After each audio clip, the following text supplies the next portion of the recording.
Mga kahuan, panoorin ang video na ito upang alamin ang pinaka-latest na balita tungkol sa lagay ng panahon at bagyo. Update today. Narito na po ang weather update ngayong araw lang Wednesday, ikaunang araw ng Mayo ngayong taon ng 2024.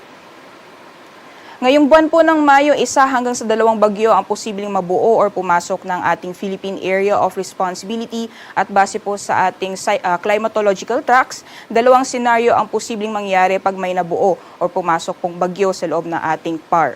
Sa unang senaryo po ay posible po itong lumapit ng ating kapuluan bago ito mag-recurve papalayo ng ating bansa.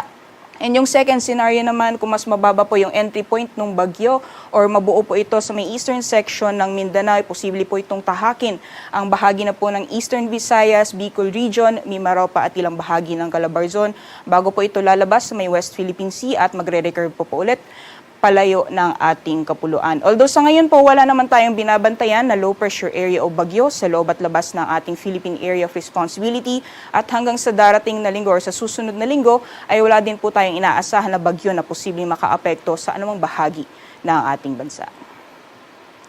Base po sa ating latest na satellite image, meron po tayo namamataan ng mga kaulapan na nakaapekto sa ilang bahagi ng Palawan, Visayas at Mindanao. Although sa ngayon po nakikita po natin papanipis itong mga kaulapan na ito, so hindi po ito tatagal na maghapon.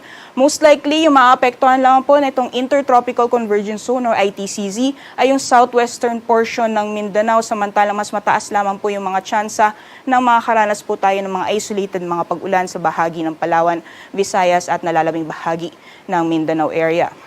Samantalang kung makikita naman po natin dito sa Luzon, wala po tayo namamataan na makaulapan na magdudulot ng maghapon ng mga pag-ulan. So patuloy pa rin po yung epekto ng easterlies or yung mainit na hangin na nanggagaling sa dagat Pasipiko. Kaya asahan pa rin po natin yung mainit na panahon sa nalalabing bahagi ng ating bansa.